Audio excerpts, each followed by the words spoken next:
दोस्तों नमस्कार, मैं महेश कुमार मुद्रा संग्रहण में आपका स्वागत करता है। दोस्तों आज हम 1 रुपये के सिक्के के बारे में बात करेंगे। इससे आपको कहीं रोचक जानकारियों का भी पता चलेगा और कहीं उसमें बहुत रेयर सिक्के भी है उसकी भी जानकारी का पता चलेगा। तो दोस्तों सबसे पहले मैं आपको बता देता हूँ, भारत में 4 मिनट है, क्योंकि नए व्यूवर रहते हैं उनको जानकारी के लिए पुनः बताना आवश्यक है, नहीं तो वो कंफ्यूज हो जाएंगे। तो दोस्तों भारत में 4 मिनट है, बॉम्बे, कलकत्ता, हैदराबाद व नोएडा। बॉम्बे का मिंट मार्क सन के नीचे काजू कतली का शेप, कलकत्ता का मिंट मार्क कोई मिंट मार्क, अगर डेट के नीचे कोई मिंट मार्क नहीं है तो वो कलकत्ता का सिक्का, अगर डेट के नीचे स्टार है तो हैदराबाद का सिक्का और डेट के नीचे गोल्ड राउंड डॉट है तो वो नोएडा का सिक्का। तो दोस्तों अब वीडियो शुरू करते हैं। दोस्तों ये 1982 से और 1991 तक बने 1 रुपये के सिक्के के बारे में मैं आपको बता रहा हूँ। इनका मेटल था कॉपर निकल, वजन था 6 ग्राम, साइज थी 26 mm और शेप था इसका सर्कुलर। तो दोस्तों 1982 में बॉम्बे मिंट का सिक्का बना और एक ही मिनट में सिक्के की ढलाई हुई। ये बहुत ही रेयर सिक्का है, बहुत दुर्लभ सिक्का है ये। और इसकी प्राइस की बात करें तो इसकी प्राइस की एक पर कंडीशन और एक पर डिमांड पर इसकी प्राइस चलती है। इसमें खरीदने वाला वो बेचने वाले कर पर जहां पर निर्भर हो जाए ये उस रेट में बिक जाता है। और अब बात करते हैं 1983 की। 1983 में 3 मिनटों में सिक्कों की ढलाई हुई, बॉम्बे, कलकत्ता व हैदराबाद में।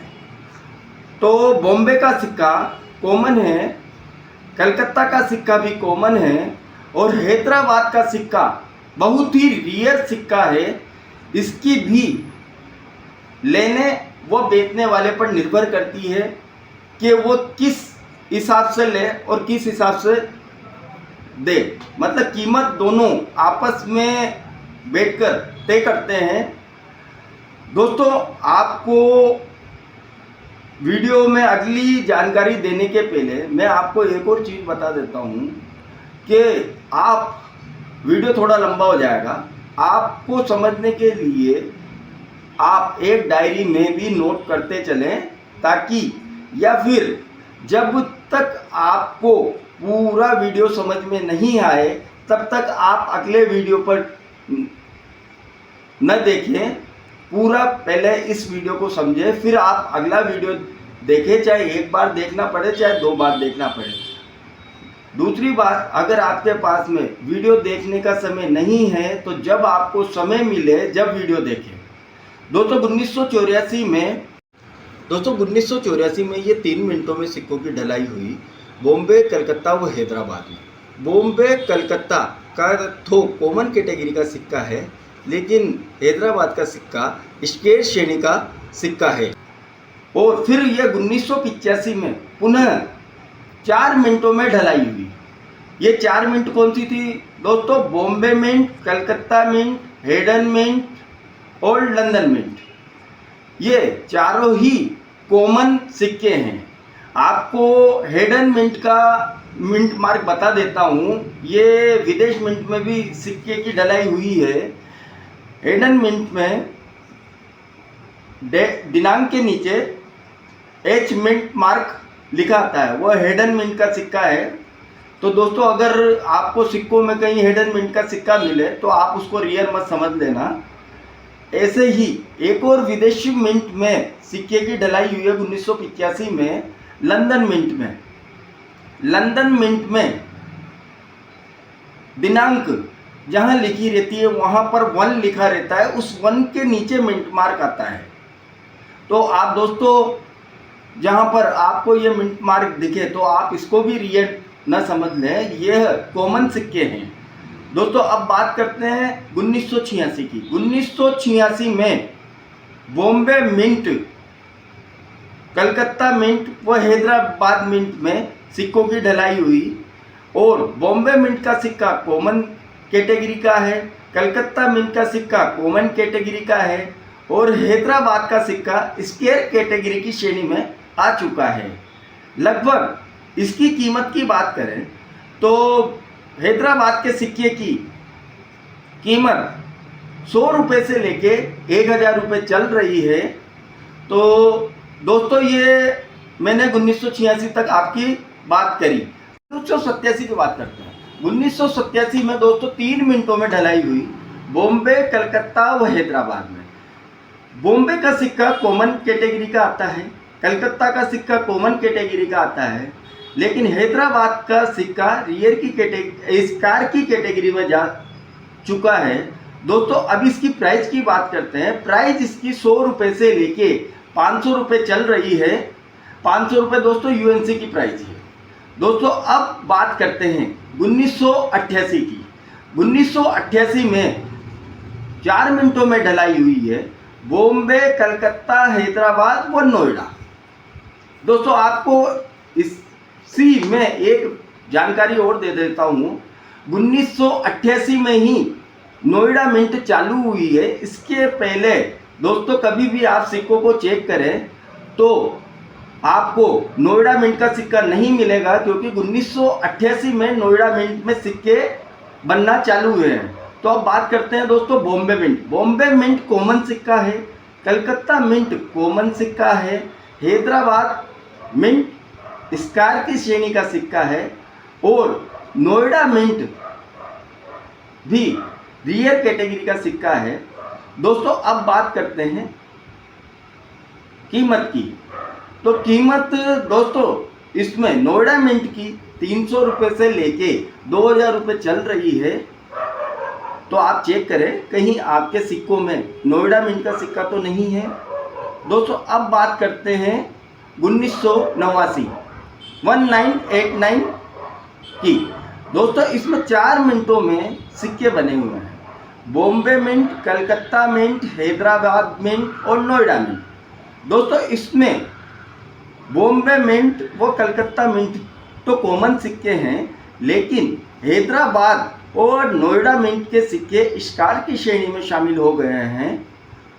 तो दोस्तों आपको इन सिक्कों को भी संभाल के रखना चाहिए।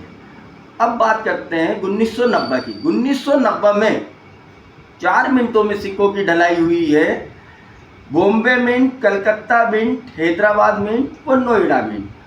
बॉम्बे, कलकत्ता व हैदराबाद मिंट के कॉमन सिक्के हैं, वो नोएडा मिंट का सिक्का स्कार की श्रेणी का सिक्का है। तो आपको इस सिक्के को भी संभाल के रखना चाहिए। दोस्तों अब ये लास्ट साल बता रहा हूँ आपको 1991 की।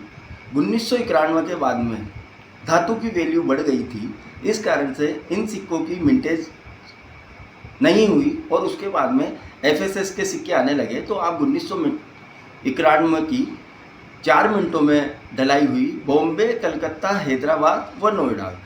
बॉम्बे, कलकत्ता व हैदराबाद का सिक्का तो कॉमन कैटेगरी में आता है, लेकिन नोएडा मिंट का सिक्का बहुत रियर की कैटेगरी में आता है दोस्तों। और लगभग इसकी प्राइस की बात करें तो इसकी प्राइस लगभग 10,000 रुपये से और 80,000 रुपये, 50,000 रुपये तक की चल रही है। फिर भी इसकी value as per condition, as per demand पर चलती है। जहाँ पर सौदा पट जाए वहीं ये सिक्का सेल हो जाता है। दोस्तों ये तो मैंने आपको जानकारी दी सिक्के की, लेकिन सिक्के की रियलिटी कुछ और चीज़ों पर भी तय होती है।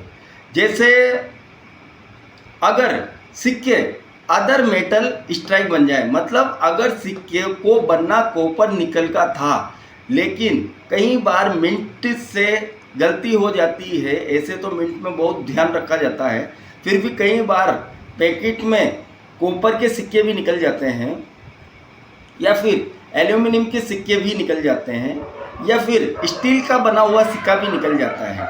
तो जैसे मैंने आपको जानकारी दी, इनका वजन 6 ग्राम है। तो अगर अदर मेटल से बना हुआ सिक्का होगा तो उसके वजन में फ़र्क आ जाता है। जैसे एल्यूमिनियम के सिक्के का वजन कम रहेगा, और अगर वह दूसरी धातुओं से बनेगा तो उनकी, आप ये समझे, उनके वजन में भी फ़र्क आ जाएगा।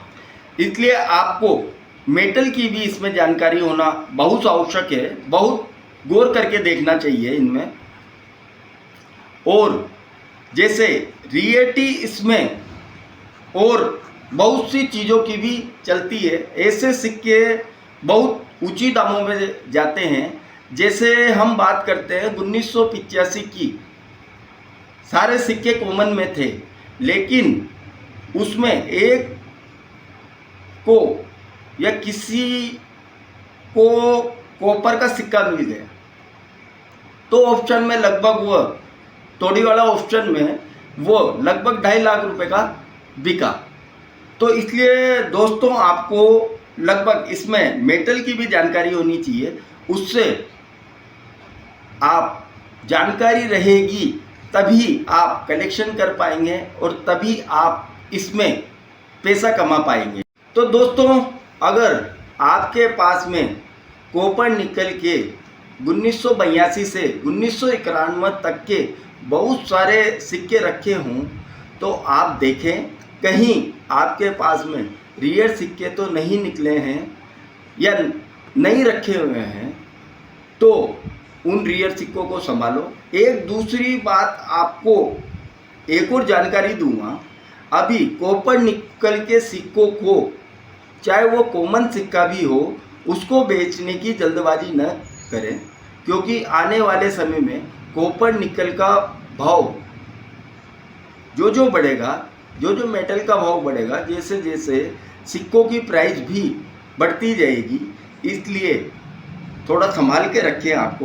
एक आपको सिक्का बताकर एक जानकारी दूंगा ताकि आपको दोनों मिंट की भी जानकारी हो जाए कि जो विदेश में बने हैं उन सिक्कों में मिंट मार्क कहाँ आता है।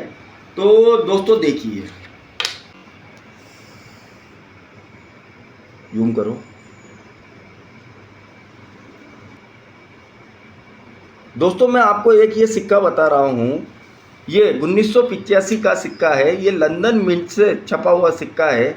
इसमें आप गौर करके देखेंगे तो 1 के नीचे एक काजू कतली जैसा शेप है। आप इसको बॉम्बे मिंट का न समझ लेना।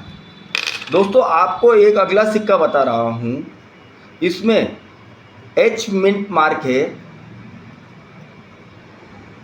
यह भी कोई रियल सिक्का नहीं है, इसको भी आप रियल सिक्का समझने की भूल ना करें। तो दोस्तों ये तो बात हो गई सिक्कों की। दोस्तों मैं आपको ये कहूँगा, थोड़ा जो सिक्के रखे हों उनको थोड़ा ध्यान से देखें। तो दोस्तों कल फिर मिलते हैं नई रोचक जानकारी के साथ में और नए सिक्के के साथ में। तो दोस्तों हंसते रहिए, मुस्कुराते रहिए, कलेक्शन करते रहिए। वंदे मातरम दोस्तों।